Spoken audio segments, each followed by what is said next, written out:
Good afternoon, everyone. It's Lauren Barnes with the East Texas Food Bank. I've got Julian here with us. It is our weekly Thankful Thursday series. So just among this pandemic, just want to thank the community members that have really stepped up in a really generous way to support the work of the East Texas Food Bank and everyone that we serve across the 26 East Texas counties. So Julian, do you want to go ahead and introduce yourself?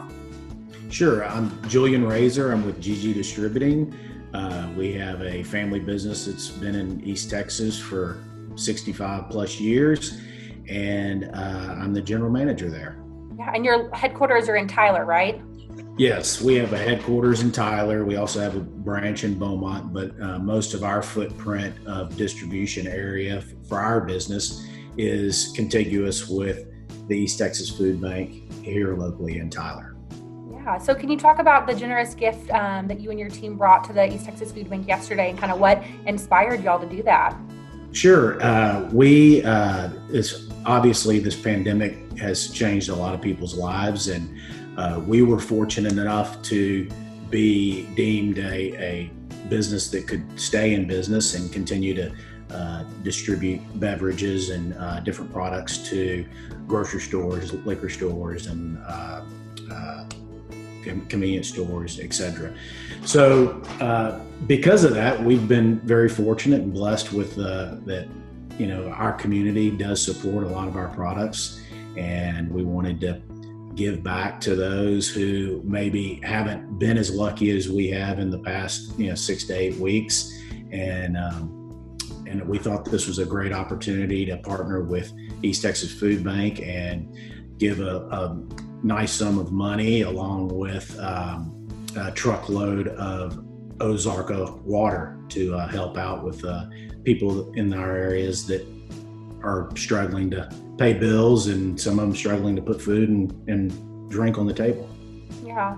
And can you talk a little bit, I really liked yesterday how you told us about just the history of your family business and what it means to support the community that you live in and you also serve. Sure. Yeah. My grandfather started this business in Beaumont, Texas in 1955.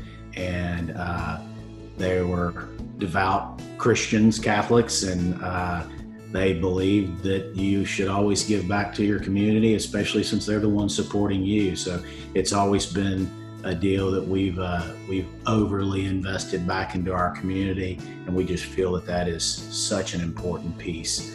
Along with our suppliers, mainly Miller Coors is our biggest supplier, and they also help out with all those local things as well. So they've been extremely generous as well. Yeah. And I'm going to cheat and do math real fast on my calculator, because with a journalism degree, math is not my strong suit. So I wanted to put it in context to the gift that you gave to the food bank yesterday will actually provide up to 240,000 meals for the East Texas community. So I think that's really important, not always just to talk about the donation amount, which of course we are very grateful for, but what that actually means, because it's not for us. The money's not for the East Texas Food Bank. It's for those families that have been negatively impacted by this pandemic. So that's huge, 240,000 meals. It sounds a lot bigger when you put it in number of meals compared to the donation, but we were super happy to do it.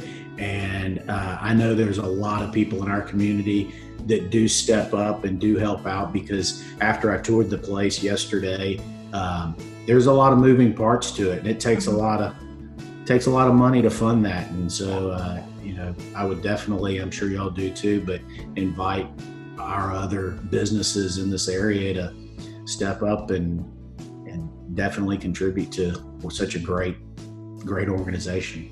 Yeah, I think that's the one thing that really shocked me when I first started working at the East Texas Food Bank was I didn't quite realize just how big it was and just how much it takes to feed that many families across the 26 East Texas counties that we do.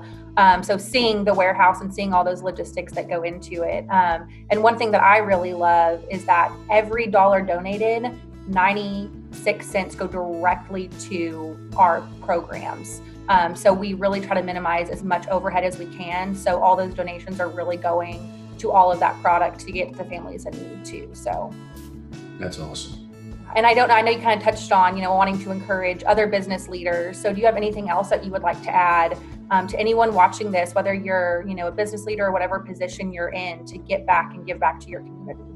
Yeah, I just think that we're really blessed in our community to be rural and not be in the inner city piece. And I think it's important to donate back to the community. And I think this is one of the few things that goes directly to our East Texas people and maybe doesn't get filtered into bigger markets or a national program.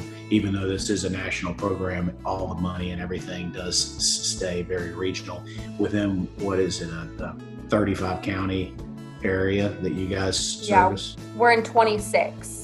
26, okay. Yeah, so we're all the way Texarkana, almost to Dallas, all the way almost down to Beaumont. So it's a pretty large footprint as well. It's a great kind of a one-stop shop that you can definitely put your money into it and know that your money's going to stay with your customers. And I think that's great. Yeah, I agree with that. And if anyone watching this does want to get involved, no matter what that looks like, even if you're not sure exactly what that involvement looks like, I'm going to drop a link right below us. So it's our Join the Fight. So whether you want to come visit our facilities, or maybe you've got a volunteer group, or you can host a virtual food drive to crowdfund, there's a lot of different ways that the community can support us during this time. So I'll put that there. And then just thank you so much, Julian, from myself, the staff of the food bank, and, primarily from the families that we serve. I mean, I'm out there every week and I get to see the families that are impacted from this and the tears of gratitude in their eyes for these services. So it really takes our whole community and partners like you to make that possible. Yeah, no problem. I will add one other thing. I thought it was interesting that y'all had the new wing that y'all have added on to there and have that meeting space. Mm-hmm. And they mentioned yesterday, which we're gonna put it in for sure at least once, see how it works, and then maybe do it once a quarter. But you'll have a nice meeting facility there, meeting area. It looks like it probably could hold 60 to 80 people. And they said, y'all could come use our meeting place to meet with your sales force and then maybe donate some time, packing boxes or doing whatever. So I thought that was a great way to get involved. If you didn't have a monetary way of getting involved, volunteering would be the next best thing.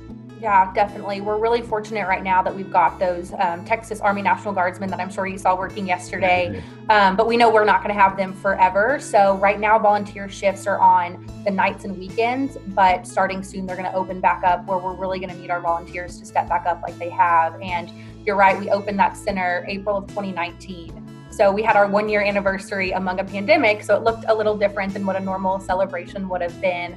But we do have that huge meeting space, and it's called the community room for a reason. We want to bring the community to the East Texas Food Bank. So whether it's other nonprofits that need a space to meet or organizations like yourself, if you want to meet, do some team development, and then come give back and volunteer, that's a great point that we always need that support. Yeah.